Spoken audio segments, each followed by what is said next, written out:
It lasted for decades. It became a national legend, and investigating it was the case of a lifetime for Harry Price, Ghostbuster Supreme. Borley Rectory, in the tiny East Anglian hamlet whose name it bears, was once known as the most haunted house in England.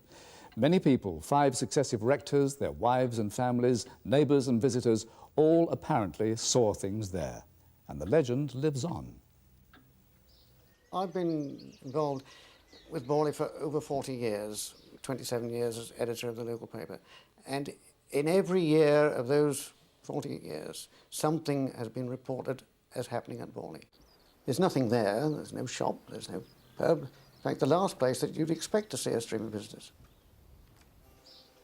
So how and why has the quiet of the English countryside been so disrupted? Ever since Borley Rectory was built in 1863, reports have abounded of strange whisperings, a ghostly presence, and mysterious so-called accidents.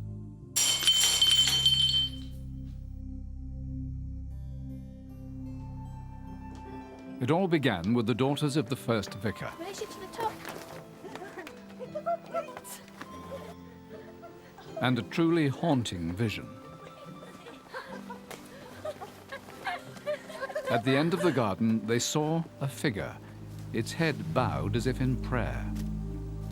One of the sisters stepped forward, but as she did, it seemed to vanish into thin air. Peter Underwood, who's been investigating Borley for 40 years, recalls meeting the sisters. They were much travelled and intelligent and educated people. They weren't fools, and they certainly wouldn't lower themselves to make stories up to impress other people. The legend established, claims continued of strange happenings at Borley Rectory. 2 decades later, it was the turn of the Reverend Eric Smith and his wife. They described more voices, footsteps, and servant bells ringing of their own accord.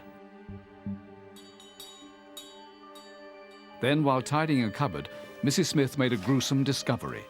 Wrapped in brown paper, a skull. Beginning to doubt their sanity, the Smiths asked a national newspaper to investigate. This story could run and run. It seems everyone round here has seen or heard of something. Harry Price? You mean the psychic expert? The newspaper called in the ghost-busting services of Harry Price. Reverend Smith and Mrs. Smith. Oh.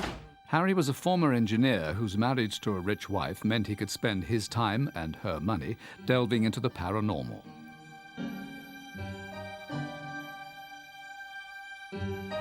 Mostly he set out to expose psychic frauds. But were the events the Smiths described a fraud?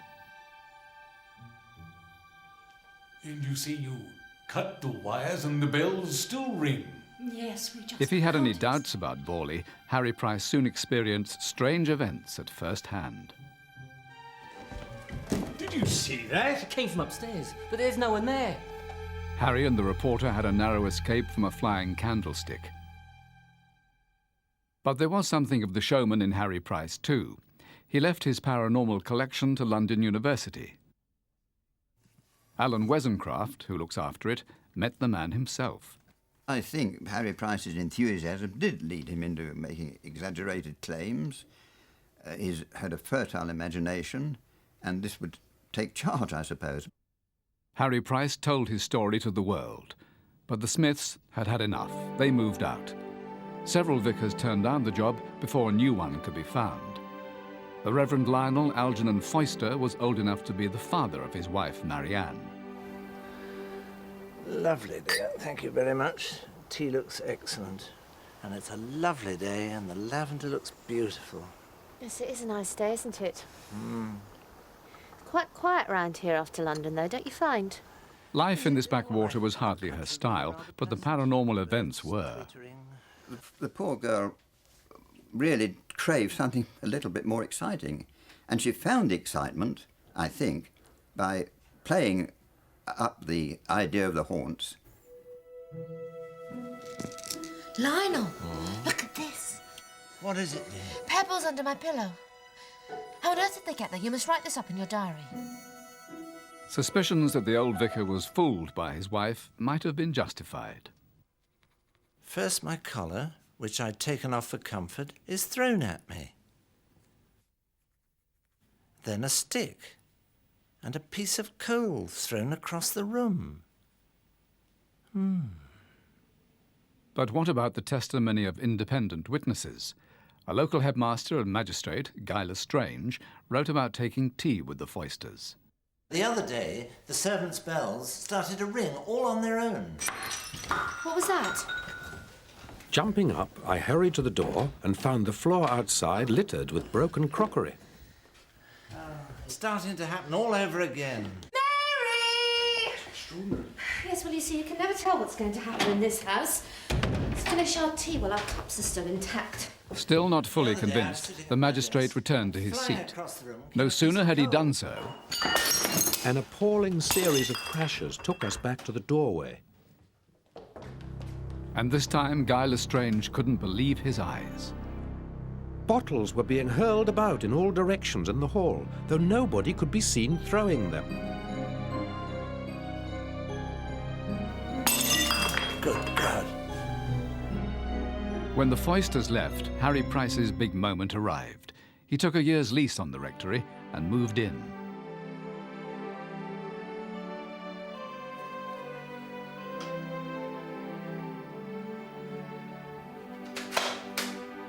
He placed an advertisement in the Times, inviting people of leisure and intellect to assist in his investigation. Charles Wintour, later a distinguished newspaper editor, was one of those who took up the invitation. I went to Borley Rectory with an entirely open mind. I was just curious what was happening there. I was convinced that Harry Price was egging it up a bit. There was something occurring, but he was making it more so. Far better prospect. Let's have a look in here. Yes, this looks interesting. I think you can seal this one up. You know what. In order to make certain that nobody was interfering with the house, we would place cotton thread across the doors and across the passages so that nobody could sneak up.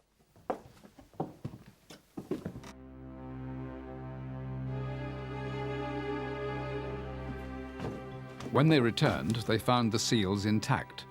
But on inspecting the rooms, Charles Wintour and his friend found marks had appeared on the walls, scratches and indecipherable messages.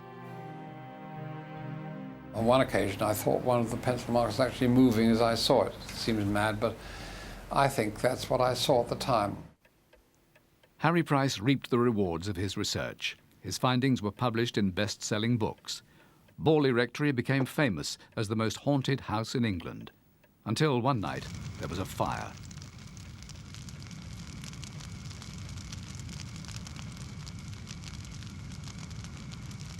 The rectory was reduced to a ruin.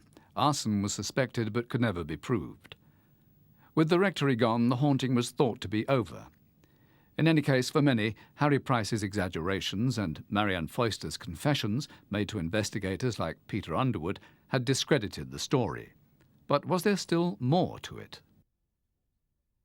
There were things going on at Borley long before Marianne went there. There were things going on at Borley long before Harry Price went there. And there were things happening at Borley long after Marianne left and long after Harry Price was dead. The new vicar buried bones found during the rectory demolition and began to claim new happenings across the road at Borley Church itself. He was the one, more than anyone else, who moved the ghost from one side of the road to the other. He was the man who said, you know, that strange things are happening in my church. I've seen things in my church. I've heard things in my church. And because he was the vicar or the rector, people believed him. It's in the medieval church that Ron Russell and other psychic investigators have continued Harry Price's work. One night, he and a small team set up tape recorders there.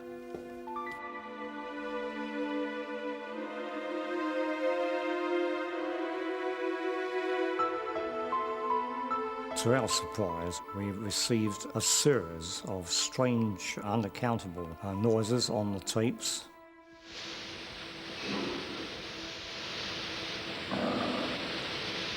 I've no doubt in my own mind that these sounds were paranormal. And the stories of unexplained incidents continue. Just heard what sounded like an organ playing from inside the church.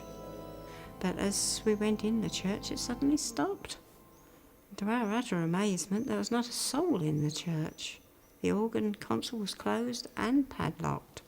Once we were inside the church, we carried on looking round when I was aware of the sound of pebbles falling down on the ground. I looked, but I couldn't actually see any pebbles. Like all the other claims surrounding Borley over the years, there is an explanation, but an incomplete one. Some local boys confessed that they'd been hiding in the church. One had pumped the organ up and the other had played a few bars, and they then died behind the pews. Since then, in recent times, the church has been locked, and still people are saying they're hearing the organ. What do you make of that? I don't know. Harry Price died 9 years after Borley Rectory was destroyed. Almost immediately, books were published tearing his work to shreds. But expert opinion is divided. Though they agree his claims were exaggerated, many still back him. And to this day, a special library is dedicated to him at London University. And of course, Harry, wherever he is now, can't be accused of interfering in events since his death. At least not if he's sitting in one of these. Good night.